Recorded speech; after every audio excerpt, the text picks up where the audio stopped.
Screamin' Eagle 135 Road Glide ST. Let's rock. We are on the CVO Road Glide ST 2024 model, celebrating the 25th anniversary of this custom vehicle operation shop for Harley. And let me tell you what, this bike is nice to look at. We'll pull over in a little bit, but I want to go over some of the specs on this that make this bike really amazing. I've ridden a few of these CVOs at the demo days here at Laconia, and I got to tell you, they're really nice bikes, but there are a couple drawbacks. First off, the fun factor is the power.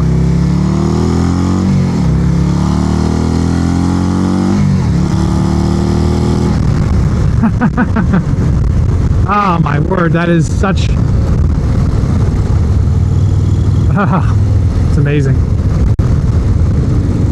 So, this bike, I'll tell you, for what you're getting for this bike, it's a statement. Now, I've done a little bit of research on them, so I'll give you some of the stats, but if I'm off a little bit, please forgive me.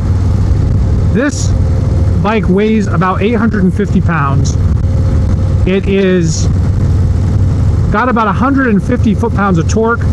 I think it was like 127-ish horsepower, but they don't really advertise it. This comes with a 121 high output, but this has actually been updated to the 135, which is crazy. I will tell you though, I've got some warning lights on the dashboard too, and I'm not sure what that's all about. But the bike itself, are you ready for this? Comes in at a $44,900, so $45,000, which is like a $900 payment if you finance the whole thing, which to me is outrageous. That is a lot of money for a motorcycle. I guess you look at the whole package of what you're getting, and that's why it costs so much money, but that's a lot of money. Now, in order to work up to that, to make that actually be something that's worth it, you kind of have to look at what you're getting. Now, they have new infotainment systems on these. The CVOs all come with them now that support Apple CarPlay, Android Auto, so you can sync your phone. You don't have to have your phone on the dashboard. One of the things they've been doing for the 24 and 25 model years, they call this manufactured carbon fiber. Now, it looks like mother of pearl inlay like you'd have on a guitar, but it actually is carbon fiber that's made in a different manner, so it's very, very strong and rugged. They do this for the tank embellishment, but they also do it for the fenders, and to me, it just looks great, but it's also very, very rugged material. The Road Glide ST, these Road Glides are just really amazing bikes because you get your cowling, so you do have some protection, and of course they throw on some pretty good speaker systems, but you're not dealing with a massive windshield, so it really is sporty.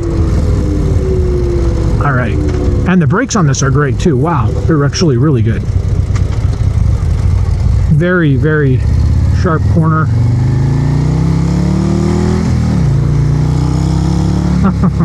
Yeah.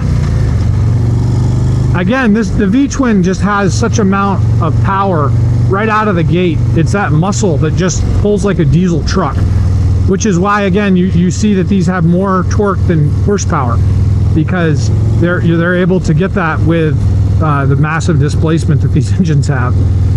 Even the 121s on these are just, they're amazing motors. They really, really go fast. One of the things, okay, so actually they call it forged carbon fiber if I look at my sticker down here. These also come with a few other goodies. They come with a Screamin' Eagle exhaust package, which in my opinion, they're too quiet. They're more looking for like baffleless Screamin' Eagle, I think, to really wake these things up, but they're from the factory, put on, dyno tuned. They've got a ram air intake on it too as well. One thing that I've noticed about the ST models is the suspension is rather stiff, and maybe that's what the ST is an abbreviation for, stiff suspension. But to me, it's a little stiff. It's a little on the stiff side. The seat itself is also not plush at all. It's pretty stiff, and I think that also lends itself to the sporty aspect of the bike, being able to whip it around corners and do things. Now, this bike is not a light bike. They weigh about 800 pounds, but they're very well balanced. You can feel that they have quite a bit of flickability, meaning for such a large bike, it definitely does not feel like that large of a bike. I'll give you a comparison to this.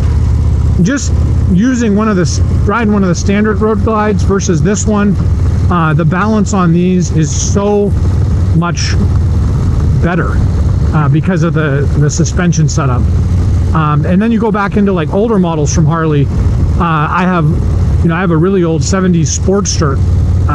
That thing compared to this, it doesn't even compare. And the Sportster was supposed to be the sport bike. This bike would outhandle that bike 7 ways to Sunday. So they've really come a long ways with these. This bike is also wrapped with the black chrome package, which is nice. So it does give you the shine, but it's black. They machine out the fins on the motor so that you have a little bit of shininess to them as well, which is kind of cool.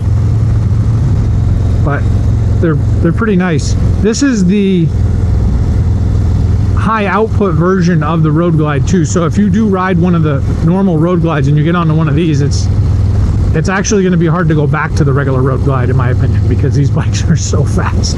They do such a good job. All right, I'm going to pull over up here and do a little walk around. I've got it idling because the battery's a little sore and I didn't want to die out here in the middle of Cow Hampshire. But this bike makes a statement. It's got the pearl white finish. It's got the forged carbon fiber. Very cool feature. And these things are super, super rugged. Everything black, chromed out. Really nice Brembo brakes on this. I got to say, Harley really stepped up the brake game on this. And again, you can see all of the black chrome. Stage 4 135, so it's about as big as you can get. Just that motor alone has got to be $15,000. I mean, they're just absolutely ridiculously expensive. Really nice bag set on this. Everything is LED, remote reservoir for your shocks, your Screaming Eagle titanium exhaust, and again, it has the carbon fiber embellishment that matches everything else. Chrome black heat shields, ram air induction.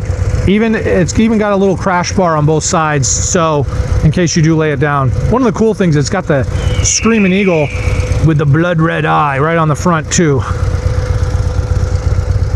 Let's rock on a little bit more, talk about the bike. This bike also has these really gnarly looking battle grips. They're like machined aluminum with a rubber insert, and they're very comfortable. But one of the things I've noticed on the road glides and the street glides is that the handle is big. They're not thin, they're the larger grips. So a little bit easier for longer rides if your hands go numb. But honestly, there's not a lot of vibration that gets transferred on these. They do a good job at isolating everything. Drive-by-wire for the throttle, so the modes on this bike, you can go from sport to rain, road mode, etc., and they do a good job. Unfortunately, they don't have the electronically adjustable suspension on these bikes like they do on some of the other models, which I really like, because when you switch modes, the suspension itself will stiffen up. So this bike itself, though, as a package, is just a masterpiece of engineering. Everything's well thought out. Again, I'm not trying to dump on it too much, but I do want to just talk about a few of the drawbacks. You're talking about a motorcycle that's almost $50,000. You would want everything to be perfect on the bike right out of the gate. I think Harley did a fantastic job with engineering it. Again, as far as handling and balance go, you can see how flickable this bike is. I mean, literally not even putting pressure down on the handlebars to get it to corner. But with the Ram Air intake and being 6'4", and I know I'm a little taller than most, my shin is like right into the intake elbow there. The seating position, even though this is a large bike, you're not really way stretched out. You're kind of hunched up in, again, like a sport bike you would.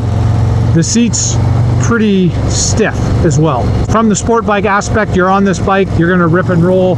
You probably don't want a plush seat that you're going to move all around in. You want a bike that is going to grip the road and handle well, and that's what you're getting in this bike. And this is a nice bike. It is. I'm not complaining too loudly about it, but just for the price point, to me, it's a lot of money. I'd almost rather get a Road Glide and make it what I want it to be and still have money left over to go on a trip. But again, the 135, I mean, 135 stage 4, I mean, where else are you going to find that thing?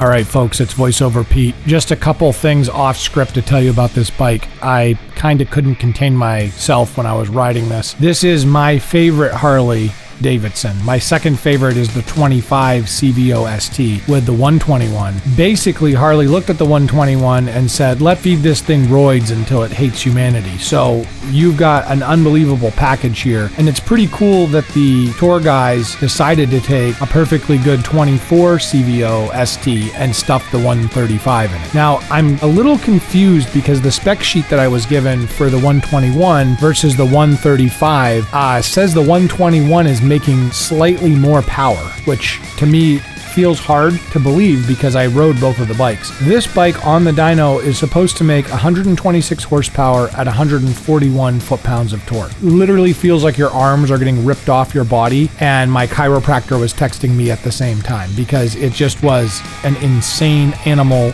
amount of power. This bike does weigh 838 pounds wet, so again, about the weight of a grand piano and throwing it around corners at 80. The price tag for this bike is what will really send you to the coronary because it's 45 grand before you even touch the 135. And the 135, most dealers say is around $20,000. So again, compensation, absolutely. But it's a bike that is just a block ahead of everybody else. Add in the CVO embellishments with the carbon fiber, which is the forged type that looks really awesome, and you've just got an unbelievable machine. The CVO Road Glide ST with a 135 transplant is a rolling financial suicide note.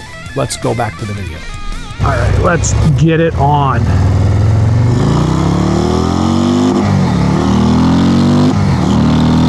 Oh, forget about it. This bike is ridiculous.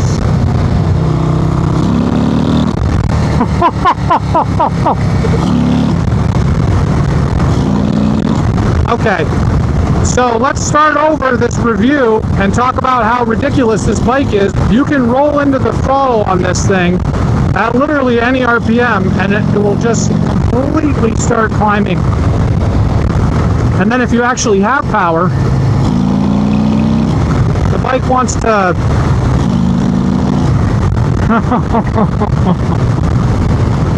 all right, so can I rewind like 10 minutes?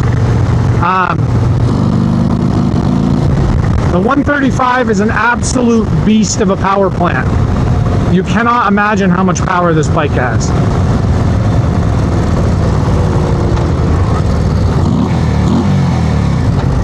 Wow.